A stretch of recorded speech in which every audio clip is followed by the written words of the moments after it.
देश की मोबाइल कंपनियों ने हद कर दी है। ट्राई के आदेश हो या सरकार का आदेश को उन्होंने ठेंगा दिखा दिया है। आपने देखा था कि पिछले साल लगातार मुहिम चलाने के बाद किस तरीके से कंपनियों को 28 दिन का अपना वैलिडिटी प्लान को 30 दिन करने का आदेश ट्राई ने दिया। उसके बाद कई एडवाइजरी भी जारी किए गए, लेकिन हुआ क्या ग्राहकों को आज भी 30 दिन का वैलिडिटी प्लान मिल रहा है? बल्कि उल्टे जो कंपनियां हैं वो नए नए तरीके से ग्राहकों को लूटने का एक से एक नया स्कीम लेकर आ रही हैं। ट्राई और सरकार दोनों मुख्य दर्शक बने हुए हैं।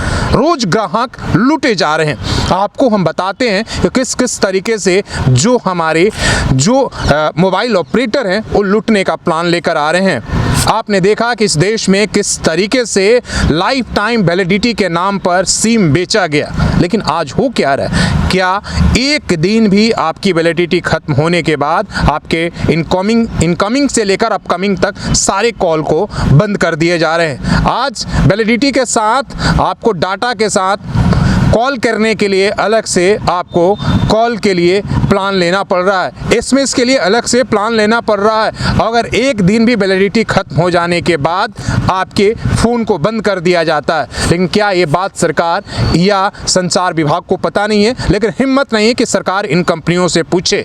आखिर क्यों नहीं पूछती कि जब आपने लाइफ टाइम की वैलिडिटी कहकर बेचा था तो आज क्यों नहीं ग्राहकों की इसकी सुविधा मिल रही है? क्यों हर महीने सैकड़ों रुपये केवल वैलिडिटी के नाम पर कंपनियों को झोली में डाल दिया जाता है? और आप समझिए कि देश में 100 करोड़ से ज़्यादा लोग मोबाइल यूज़ करते हैं। 100 रुपये का अगर रिचार्ज वैलिडिटी के लिए कराते हैं तो पर महीने कई हज़ार करोड़ इन कंपनियों को जा रहा है।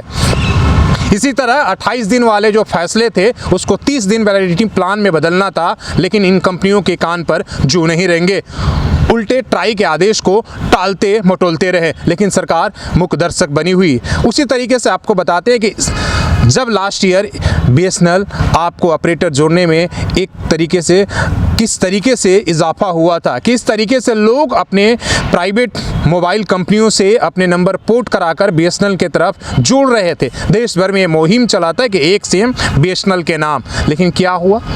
15 अगस्त तक बीएसएनएल पूरे देश में 4G लॉन्च करने वाला था, लेकिन वो डेडलाइन भी पार हो गया। फिर बात हुई कि दिसंबर तक हो जाएगा, लेकिन वो डेडलाइन भी पार हो गया। अब बात मार्च तक हो रही है। देखना है कि मार्च तक भी बीएसएनएल का 4G आ रहा है या नहीं आ रहा है। लगातार इस सरकारी कंपनियों को एक तरीके से उनके नेटवर्क की मामले हो या सुविधा देने के बाद उनकी जो है सर्विसेज खराब की जा रही है ताकि इन निजी कंपनियों का फ़ायदा हो। जब देश में आप देखिए निजी ऑपरेटर 5G लॉन्च कर रहे हैं, आज भी बीएसएनएल 4G लॉन्च करने की तैयारी कर रहा है। आखिर इसके लिए कौन दोषी है? ये सवाल पूछना होगा। एक तरफ तो सरकार ने घोषणा की कि 1,70,000 करोड़ का हम बीएसएनएल में इन्वेस्टमेंट करेंगे और बीएसएनएल को मजबूत बनाएंगे, लेकिन दूसरी तरफ सुविधाओं के नाम पर क्या मिल रहा है? एक तरफ जो आम जनता है वो इन कंपनियों के एक तरीके से लूटने के लिए मजबूर है, लाचार है, बेबस है। वो चाहती है कि फिर से वो सरकारी कंपनियों के तरफ जाए, लेकिन उसके सर्विस को इतना ख़राब करके रखा गया है, इतना कमज़ोर करके रखा गया है कि आपके और हमारे पास ऑप्शन नहीं है। आज डाटा कितना ज़रूरी है ये बताने की ज़रूरत नहीं है। उसी तरीके से एसएमएस से लेकर कॉलिंग तक कितना ज़रूरी है, इसके लिए अलग अलग ये कंपनियाँ आपसे रिचार्ज करवा रही हैं। अगर एसएमएस करना हो या इसलिए कि ओटीपी के बिना कुछ काम नहीं होता, वो आपके बैंक का काम हो या कुछ भी, उसके लिए एसएमएस प्लान बहुत ज़रूरी है। और इसी का जो है कंपनियां फ़ायदा उठा रही हैं। और ट्राई हो या दूरसंचार विभाग, सरकार इस पर एक तरीके से नज़रअंदाज करी है। कह सकते हैं कि निजी कंपनियों के तरफ सरकार की हाथ है और पूरी तरीके से सरकार इसके साथ खड़ी है। और इसीलिए आज देश की आम जनता लूट रही है और इस लूट में भागीदार सरकार भी है। तो अब आपको ये समझना है कि बीएसएनएल को आप इस तरीके से कमज़ोर होने देंगे या मजबूत करेंगे, या सरकार की सचमुच इच्छा शक्ति है।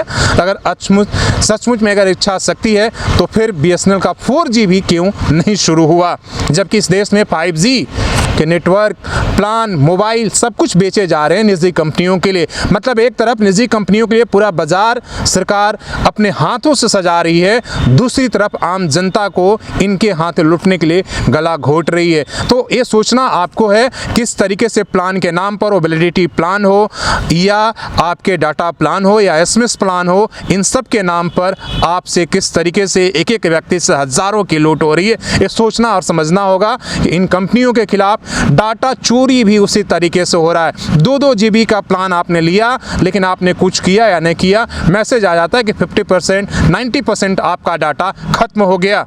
इसको लेकर भी लोग लगातार कंप्लेन कर रहे हैं, लेकिन कंप्लेन करे तो कहाँ से करे, इसलिए कि निजी कंपनियां ने तो सब कुछ इस तरीके से सारे रास्ते जो है, दरवाजे उन्होंने बंद कर दिए हैं। आपके कंप्लेन वहां तक पहुंच भी नहीं पाते हैं, और पहुंचते हैं तो सरकार उस पर एक तरीके से ध्यान नहीं देती है। आपको अगर इन कंपनियों के खिलाफ अगर कुछ भी ऐसा अगर लगता है तो आप अपने कमेंट करके अगर हमें बता सकते हैं। अगर आप चाहते हैं कि निजी कंपनियों की दादागिरी बंद हो तो आपको ज़्यादा से ज़्यादा शेयर करना होगा और इन बातों को बड़ी मजबूती से उठाना होगा, और एसएमएस के नाम पर या डाटा के नाम पर या वैलिडिटी के नाम पर से अलग से रिचार्ज क्यों करें, जब लाइफ टाइम के नाम पर, हमारे वैलिडिटी के नाम पर बेचा गया था। ये बात सरकार से पूछनी है। आखिर ऐसी देश की जनता क्यों लूटेगी? अगर आपने लाइफ टाइम करके सिम बेचा था तो फिर डाटा और एसएमएस और कॉलिंग के नाम पर फिर क्यों हम अपने जेब से पैसा दें? ये सवाल पूछना है। अपने सहयोगी आकाश के साथ शशि भूषण, सोशल संवाद न्यूज़, झारखंड।